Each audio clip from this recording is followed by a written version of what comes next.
Welcome back, everyone. Ready for another deep dive? Oh, yeah. Today, we're taking a journey into the world of Celtic mythology. Sounds exciting. I've got some fascinating academic excerpts on Irish and Welsh myths. Yeah. And we're not just going to skim the surface. We're going deep. I like it. We're going to explore how these myths reflect Celtic culture, their belief systems, and even some timeless human struggles, you know? Right. Those universal themes that we still grapple with today. Exactly. Shape-shifting deities, powerful goddesses. Oh, yeah. Unexpected connections to figures like King Arthur and even St. Patrick. You know, I was surprised when I was looking through the source material to find Julius Caesar popping up. Caesar. Yeah, the Roman general who, conquered Gaul. Right. He had some observations about the gods that these Celtic tribes worshipped. Interesting. So what did Caesar have to say about these Gaulish deities? Well, he tried to make sense of them, right? Yeah. By comparing them to Roman gods. He tells us that, for instance, the Gauls' most revered god was very similar to Mercury. Mercury, the Roman god of travel, communication, and commerce. Exactly. Makes you wonder, doesn't it? If the Celts saw him, as a sort of like divine patron of cultural exchange. Interesting thought, especially given their extensive trade networks. Exactly. It's possible. Caesar describes this Gaulish Mercury as the inventor of all arts. Wow. Influential in commerce. Multi-talented. Sounds a lot like the Irish godlug, Yeah. often called the Shining One. Yeah. A master of skills, a divine polymath. Oh, I like that. There's actually some linguistic evidence that suggests Okay. a similar Gaulish god named Lucas. And it's not just linguistic evidence. We've got archaeological hints as well. Yeah. Towns across Europe with names like Lugudunum, literally fortress of Lugus. Huh. And the prime example, of course, is modern-day Lyon in France. Fascinating. So Caesar's comparisons might have been more accurate than we initially realized. Right. He also mentions other familiar Roman names: Apollo, Mars, Jupiter, and Minerva. Again, probably using Roman equivalents to help his audience grasp these unfamiliar deities. But what I find intriguing is that Minerva is the only goddess he names. And she's linked to crafts, war, and healing. Almost like a trifecta of skills and power. Yeah. It's a fascinating combination. It is. And there's this really captivating story from another Roman writer, Pompeius Trogus, about a Gaulish war leader having a dream about Minerva, urging him towards peace. A dream. Yeah, and then he sees a statue of her in a temple, and he's like, wait, that's the goddess from my dream. Wow. I wonder if that reveals a belief, right? That even in the midst of war, the divine feminine could guide people toward peace. It's an interesting thought, isn't it? Certainly is. Maybe it's a bit more nuanced understanding of female power than just focusing solely on war. Maybe it suggests this balance, Yeah. strength and a desire for harmony, not unlike the concept of Bellissima, a British equivalent of Minerva. She's associated with a perpetual fire. Fire, a symbol of knowledge, or something more mystical, perhaps. Perhaps both.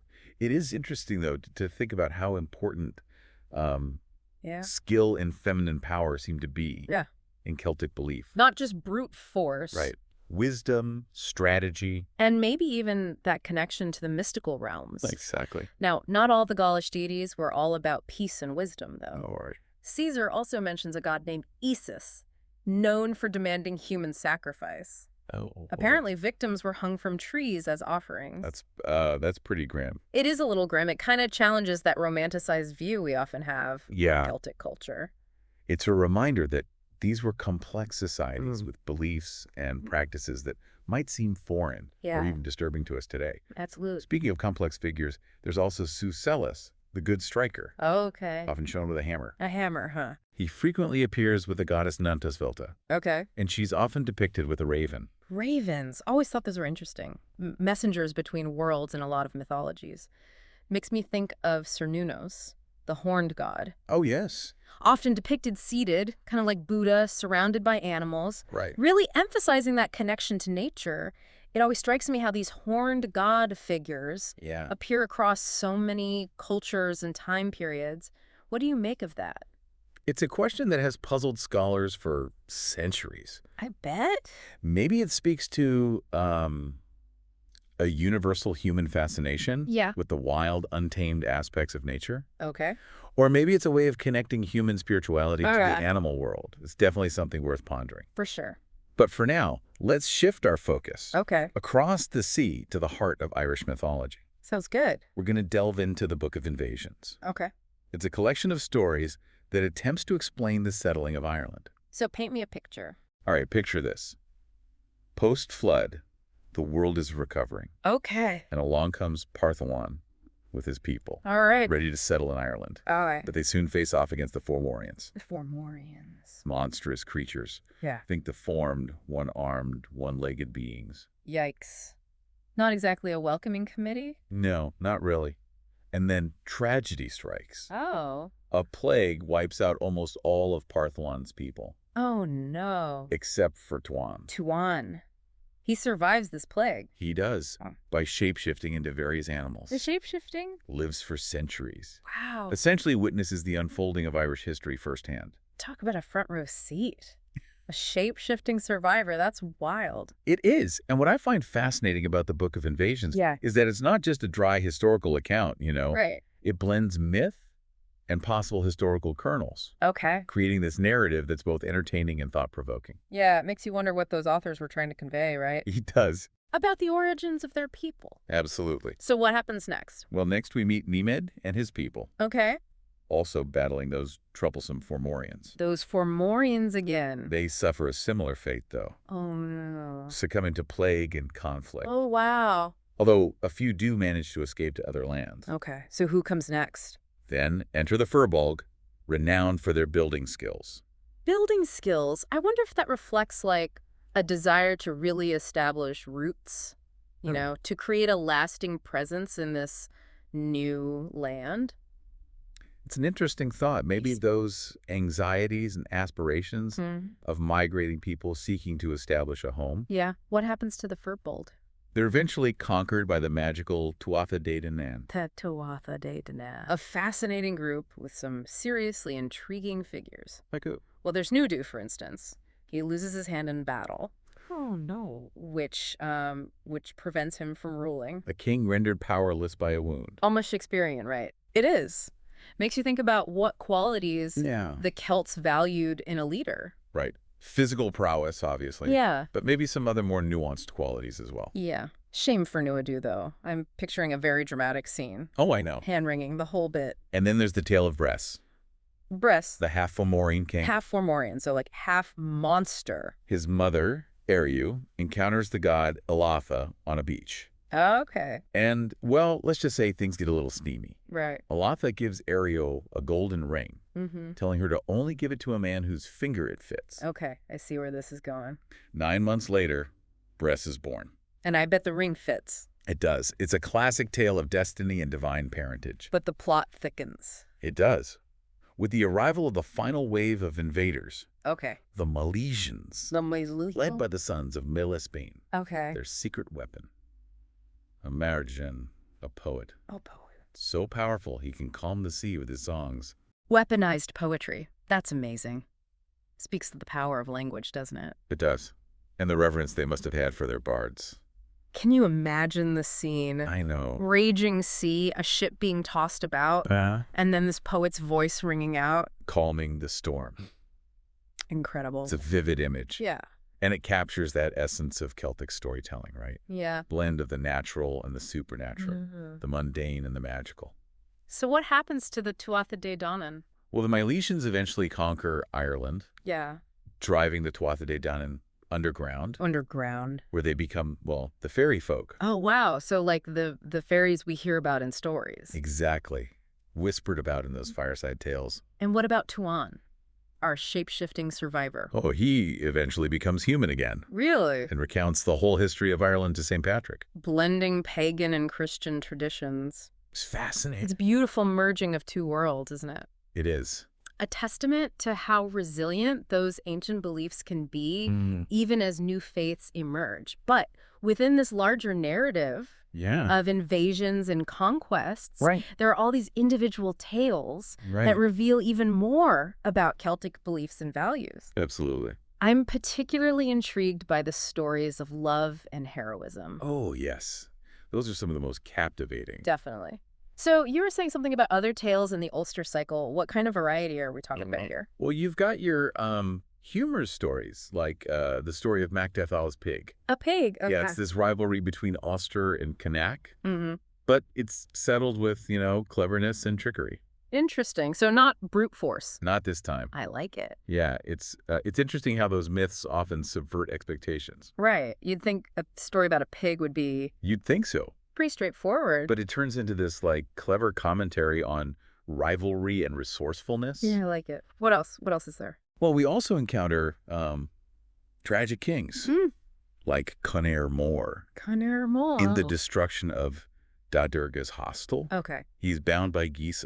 Those magical prohibitions we talked about earlier? Yeah, exactly. Yeah. And they ultimately lead to his downfall. Classic theme, right? Even the most powerful individuals are bound by fate. By those forces beyond their control. It really makes you think about how the Celts viewed free will versus destiny. Exactly. And these stories, they really grapple with those questions, exploring those limits, of human agency. In a world where magic and the supernatural are all intertwined with everyday life. Speaking of the supernatural. Oh, yeah. The adventure of Conla. Yes. A young man lured to the other world. By a beautiful fairy woman. Of course. Yeah. It's a pretty potent image, isn't it? It is, that allure of the other world. Yeah. The promise of beauty, enchantment. Yeah. But also that underlying danger, right? The possibility of getting lost.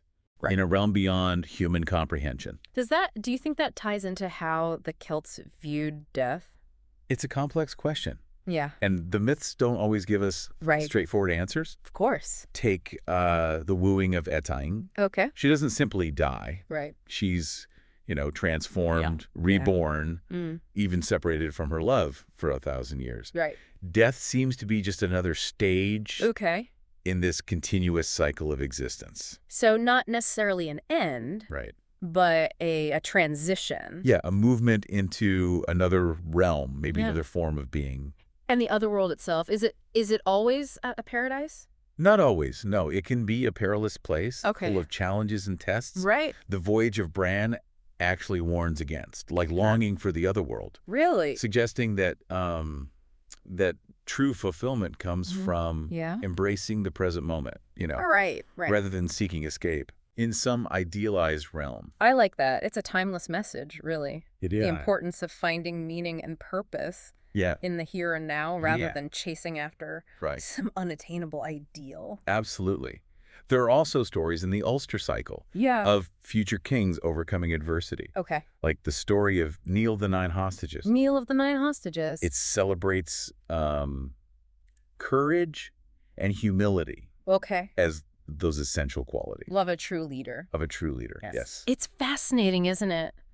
How these myths weave together all these different themes. Love and loss, heroism and tragedy, the lure of the other world, the importance of staying grounded in the present. It really does showcase that full spectrum of human experience. Something that really struck me is how vividly these myths portray the natural world. Absolutely. I mean, from the sacred groves of the Gaulish gods to the mystical islands in the Voyage of Bran.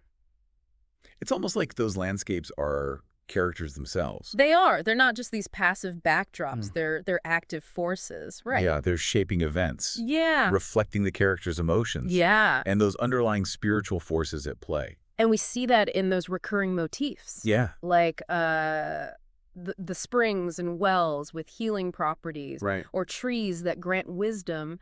It's like the Celts believed that nature was just imbued with magic. Imbued with magic. Yeah, this power. It could be accessed and harnessed. Right. And that power is often linked. Oh, absolutely. To female figures. Yes. Goddesses associated with nature, powerful sorceresses who can, control the elements, even ordinary women who outsmart their opponents. Using their cunning. Right. And their deep understanding of the natural world. It's like Matcha. Oh, yes. Whose curse cripples the warriors of Ulster. Right. Or Ceridwen, the Welsh sorceress. Yes. She brews a magical potion, but is ultimately outsmarted by Gwion Bach.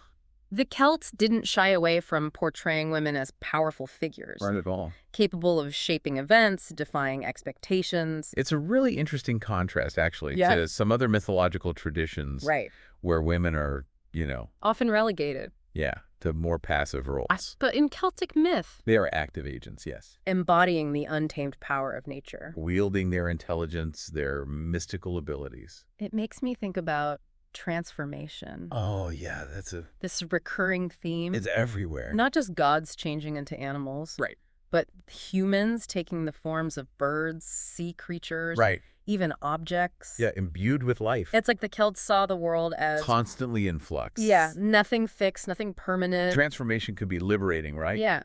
But it could also be terrifying. Yeah, it reflects that uncertainty, that potential for both growth and danger. And it's not just physical transformations either. Oh, you're right. You've got those emotional and spiritual transformations as well. Absolutely. Like Cú Chulainn. Yes.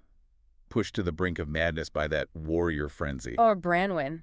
Oh, yeah. Whose life takes her from, a beloved princess to an abused wife. Yeah. To a vengeful spirit. It's really powerful stuff. They really highlight that complexity of human experience, don't they? They do. And how suffering and hardship can be transformative. It's a good reminder that these myths aren't just fantastical tales. Yeah. They're grappling with real human emotions. They are. Real human experience. Exploring that full spectrum of joy and sorrow, love and loss, triumph and tragedy. And they offer insights, don't they? They do. Into how the Celts viewed the world and their place in it. And even though these stories originated centuries ago, they still resonate. They do. They tap into something.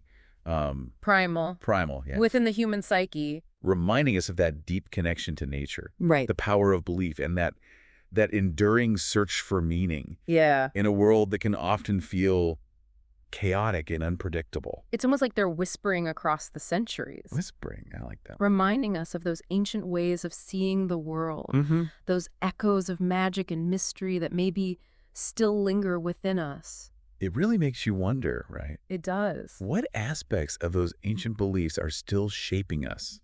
Our perceptions, our understanding of the world? What whispers of those older ways of thinking might we find if we listen closely enough? That is a fascinating question, and one I think each listener should really ponder. What echoes of these myths do you hear in your own life? What whispers of magic and mystery do you sense in the world around you? Perhaps that's the greatest gift these stories offer, isn't it? It might be. A reminder that there's always more to discover, more layers to uncover. More to learn. More to learn about ourselves. And the world around us. As we continue our deep dive, let's explore how Christianity intertwined with these ancient beliefs. Okay. Creating this unique blend of faith and folklore. That continues to shape Celtic cultures. To this day, it's fascinating, isn't it? It is. How even with the arrival of Christianity, those older Celtic traditions, they didn't just vanish. No, they didn't. It's like they transformed and adapted. It's a bit like what we see in the Book of Invasions, Right. With each wave of newcomers kind of layering their beliefs onto the existing cultural landscape. Yeah. And in this case, we see Christian beliefs intertwining, with those older pagan traditions. Creating something unique to Ireland and Wales. Instead of a clean break, it's more like this blending, this cultural conversation between two different ways of seeing the world. I love that. I have to admit, I get this little tingle. Oh, yeah. When I'm standing, in some ancient Celtic landscape. I know what you mean. And thinking about all those layers of belief. Woven into the very rocks and trees. Speaking of those landscapes, yes, one thing that really stands out to me is how important the setting is. Absolutely. I mean, it's not just a passive backdrop. It's this active force influencing events, mirroring those characters' inner journeys. Exactly. We talked about those mystical islands in The Voyage of Bran or those perilous otherworld realms. They are enchanting. Yeah. But they also carry that element of danger. They do. Reflecting those those uncertainties, the challenges that life throws our way. And those powerful natural symbols. Yes. The trees that offer wisdom. Right. The springs with those healing powers. Even those ominous ravens we talked about. I know. It adds such a layer of magic. It really does. And mystery. It's as if they, the Celts, believed. Yeah. That nature wasn't just beautiful, but like a living, breathing entity. Yeah. With its own spiritual energy. Right. Capable of both helping and harming. Depending on how you approached it. Exactly. And what's interesting is that power is often linked to female figures. Right. We encounter goddesses associated with nature. Powerful sorceresses. Right. Who can control the elements. Yeah. Even ordinary women Right. who can outsmart their opponents. Through their cunning, their understanding of the natural world. Exactly. Think about Macha, yeah. whose curse, cripples those warriors of Ulster. Right. Or Ceridwen. Oh, yes, the Welsh sorceress. Who brews a magical potion. But is outsmarted. Right.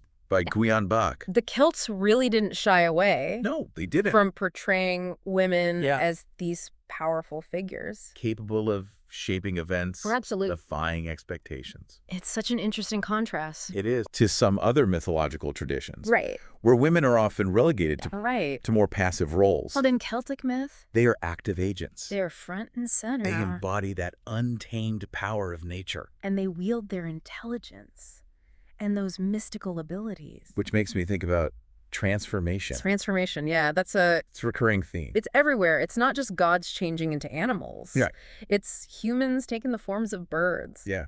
Sea creatures. Even objects. Objects, right, being imbued with life. It suggests that they, the Celts, saw the world as constantly in flux. Yeah. Nothing fixed, nothing permanent. I like that. Transformation could be liberating. Right. But it could also be terrifying.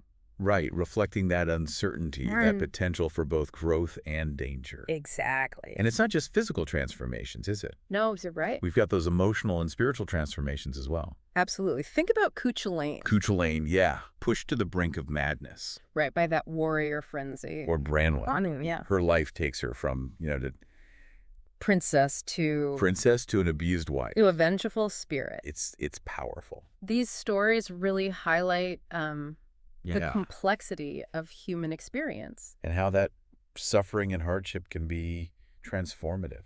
It's a good reminder, I think, that these myths aren't just these fantastical tales. Yeah. They're grappling with real human emotions. They are. Real human experiences. Exploring that full spectrum of joy and sorrow. Love and loss, triumph and tragedy. Right.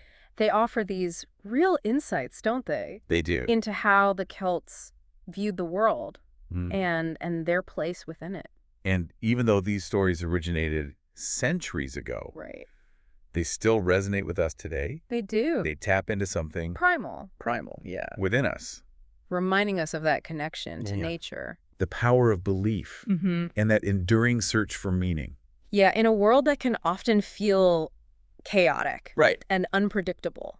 It's almost as if these myths are whispering across the centuries. I like that. Reminding us of those ancient ways of seeing the world. Yeah. Those echoes of magic and mystery that maybe still linger. It really makes you wonder, right? It does. What aspects of these ancient beliefs are still shaping our perceptions, our understanding of the world? What whispers of those older ways of thinking might we find? If we just listen closely enough. That is a fascinating question. It is. And one that I think each listener should ponder. What echoes of these myths do you hear in your own life? Right. What whispers of magic and mystery do you sense in the world around you?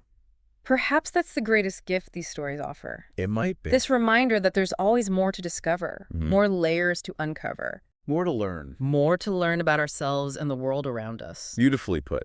And on that note, it seems we've reached the end. The end of our deep dive. Into Celtic mythology. It's been a pleasure. It has. Exploring these rich and complex stories with you. Absolutely. Until next time, fellow mythology enthusiasts. Keep exploring. Keep questioning. Keep your hearts open. To the magic. To the magic. That might be hiding. Hiding in plain sight.